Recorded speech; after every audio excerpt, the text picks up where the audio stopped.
So today we are chatting about something which has been causing quite a stir in our digital art world. The new nanotexture iPad Pro. Now, this isn't just your regular iPad upgrade. We are talking about a screen that has been etched at a nanometer level. That sounds actually quite fancy, right? But what does it mean for us digital artists? Let me explain.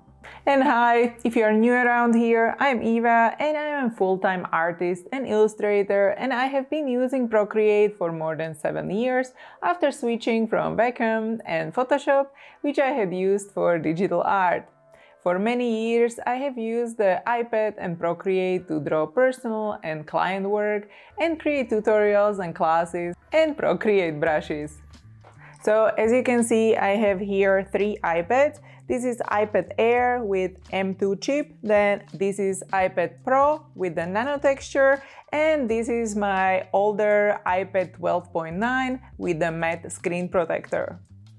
The nanotexture display is an add-on for about $100, only available on the 1TB and 2TB new iPad Pros. And yeah, I think I know what you're thinking.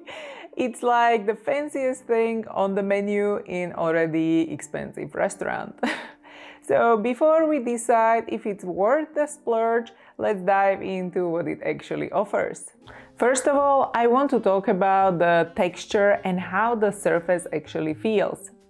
Now, if you are expecting something like a paper-like screen protector, you might be quite surprised, because the nanotexture isn't rough at all. In fact, it got this matte, smooth texture that is surprisingly pleasant for many people to touch. It's almost like running your fingers over the fine silk, which is more like smooth, but just with a hint of texture.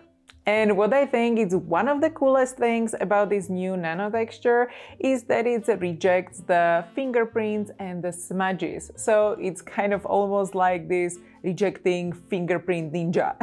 So anyway, I think it's much better with rejecting the fingerprints than the regular glass on the other iPads. And if you are someone like me who likes to keep the screen clean without too many fingerprints or smudges, you should definitely consider the nanotexture. The classic screen without a matte screen protector like Paperlike can get pretty off-putting to me if I don't clean it regularly. So with the nanotexture, there is no more constant wiping down your screen. Plus, I think your fingers glide and swipe much easier on the nanotexture compared to the glass on the other iPads, which makes quite a big difference in usability than you might think. So what does this mean for us as artists? So the Apple Pencil glides on the nanotexture glass more smoothly. It's not exactly like drawing on paper, it doesn't have that papery resistance that some of us really enjoy, but it's pretty nice. For example, your palm would glide more smoothly if you are used to making big strokes when painting. So what about the image quality? Because we want our art to look the best, right? Well, I think if you are in dark room, there is hardly any difference between the nanotexture and the standard glass. Maybe the standard glass has a tiny bit more contrast and the saturation, but it's not huge. It's like comparing 2 perfectly ripe apples. They are both delicious, just slightly different. The real difference shows, I think, when you have more light in the room or in the space. This is where the nanotexture really shines, or rather doesn't shine, and that's the point. The nanotexture diffuses the light evenly, while the glossy display shows specular highlights. And in plain English, if you are working near a bright window or under overhead lights, the nanotexture display gives you more consistent experience, and I think it's like having a built-in anti-glare filter. Now, I know what you might be thinking, but what about the color accuracy? I need my art to look perfect. Well, good news. Apple done a great job here as usual. With the nanotexture display, you are not sacrificing much in terms in color reproduction, and the colors still pop and the image looks quite amazing. if you are like me and love taking your iPad out to parks for some outdoor art sessions, the nanotexture display will provide you with amazing drawing experience. Because imagine you are like sitting in a favorite park of yours on a beautiful sunny day, and there is this perfect spot under a tree where you want to sit. There is dappled light filtering through the leaves, but with the standard iPad you might be constantly shifting positions and kind of try to angle the iPad to avoid glare. But with the new nanotexture screen you can focus on capturing that perfect landscape or portrait or plants that you are drawing, and you don't have to kind of constantly dodge the reflections.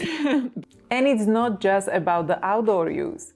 Also, the reduced reflectivity of the indoors light means less eye strain and more focus on your art. So your eyes will thank you after the marathon drawing sessions if you like to sit with your iPad for extended periods of time. And now let's talk about the elephant in the room, or in other words, the price. So the nanotexture option isn't cheap because it's only bundled with 1TB and 2TB iPad Pro models, and it's like choosing between the standard canvas and one of those fancy primed ultra smooth ones. And the question is it worth it for you? Well, that's something only you can decide, because it depends on your workflow, your budget, and how much those reflections on a classic screen have been bothering you. You know, like, do you draw a lot outside or under bright light in the studio? Well, now I have to say, while this nanotexture is awesome and the reduced glare and matte surface and all, it's really nice, I think I'm still a big fan of a rougher texture, you know, something that really feels like paper when you're drawing. And that's why I've been using this Paperlike screen protector, which is matte, for I feel like forever. And also something to be aware of, the Paperlike matte screen protectors do slightly dull your colors, but I don't really mind this slight difference when drawing, because you mostly notice it when you compare the iPads next to each other with the same artwork. So this is something to keep in mind. And if you're thinking, well, I can use the nanotexture and maybe also add a rougher texture of a paper screen-like protector. Well, that's not really recommended, because you can imagine like two different textures overlapping on the screen can create undesired outcome. So either you choose the matte Paperlike screen protector, or you would choose the nanotexture, or the classic screen. Now, if you think why spend so much money on the nanotexture display, you will just get the matte screen protector and have a similar experience. It's not quite true. So even if you put Paperlike on a normal iPad screen, which is not nanotexture, it still has some reflections. Not as much as without it, but you can still see some of the brighter reflections and stronger glares. But I usually don't draw under this type of angle, so it's not really an issue for me. But there is the thing, art and a drawing experience is super personal, so it's like choosing between the cold press and hot press paper for your watercolors, for example, or paper when you are sketching, or preferred sketchbooks, right? So they are quite different in experience and look, and each of these have their fans. So if you're thinking, well, who should get this new nanotexture iPad? Well, for example, if you're a professional studio artist or someone who works on iPad everywhere, maybe coffee shops, parks, studios with unpredictable lighting, and you don't mind a smoother drawing surface compared to the matte paper-like texture, the nanotexture might be your new best friend. It handles those unpredictable reflections really well. On the flip side, if you are all about that maximum image quality and sharpness, and you might use your iPad in control lighting like a normal studio room, the standard glass might suit you just fine. And if you are more like me and prefer that paper-like feel for the drawing, well, let's just dive into the world of matte screen protectors for a second. And the matte screen protector have been a go-to for many digital artists, including myself, for quite some time now, and they mimic the feel of paper that many of us digital artists kind of crave when drawing digitally. And the texture of these protectors provide a bit of resistance when you're drawing, similar to a friction when you are using a pencil and paper. So for example, if you ever felt like the Apple Pencil was sliding around too much on the glossy iPad screen, the matte protector might be just what you need. And another advantage that I like about the matte screen protectors is how they handle the glare. Much like nanotexture we talked about earlier, these protectors diffuse light and reduce reflections. And this can make it much easier to use your iPad in the bright environments or outdoors. However, the matte screen protectors do have their drawbacks. I feel like you have pluses and minuses to everything, right? So the matte screen protectors can reduce the screen quality and color accuracy a bit. Some might say it's like looking at your art through a very slightly frosted window, but for most people the difference isn't huge. But if you're doing very color critical work, it's something to keep in mind. And you might also notice a slight rainbow effect, especially with cheaper matte screen protector brands. And it's mostly noticeable on white backgrounds, and while some people don't mind, others find it distracting, and it's one of those things that you might not notice at first, but once you see it, you can't unsee it. Another thing to consider is that these matte screen protectors wear out over time. And the texture that gives you that nice drawing feel can start to smooth out with heavy use. They can also collect scratches more easily than the bare glass screen, but don't worry though, these scratches are usually on the screen protector itself, not your actual iPad screen, and that's why so many brands sell their protectors in pack of 2 or 3, and they expect you to replace them regularly. And if you're thinking, what is regularly? I use my iPad almost every day for something, and I don't actually replace it that often. I will have to double check, but yeah, I don't actually remember when I replaced it the last time.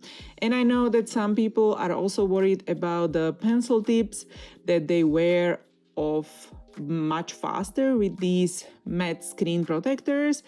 But again, I think once a year or every half a year, yeah, if you use it very often, it depends on your use, how often you draw.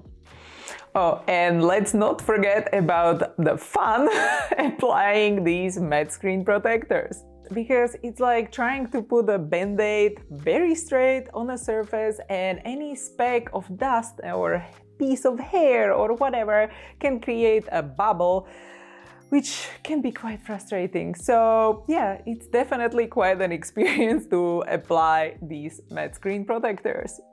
And why are you even doing this, right? But at the end, I think it's worth it for me, the frustration of applying the screen protector, but then I enjoy the drawing experience much more.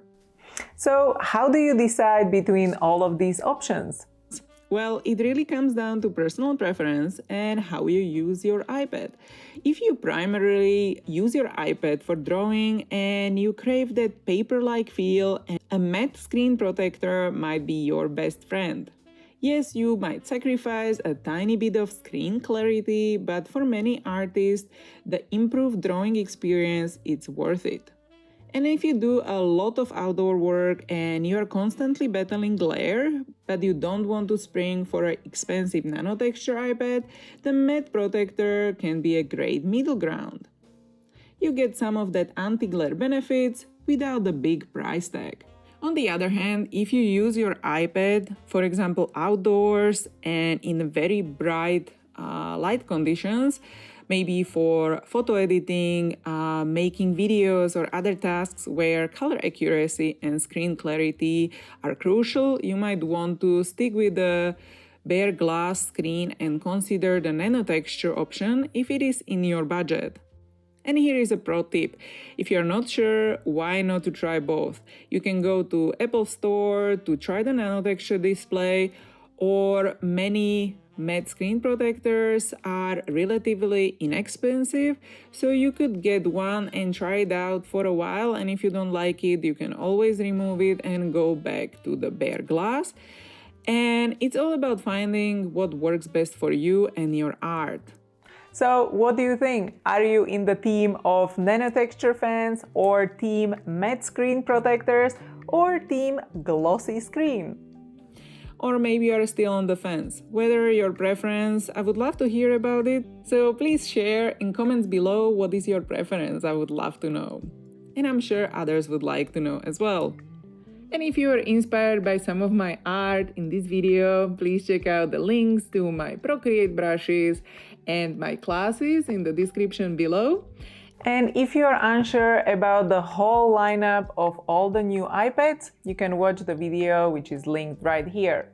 So thank you so much for watching. I hope this was helpful. So keep creating and see you in the next video. Bye!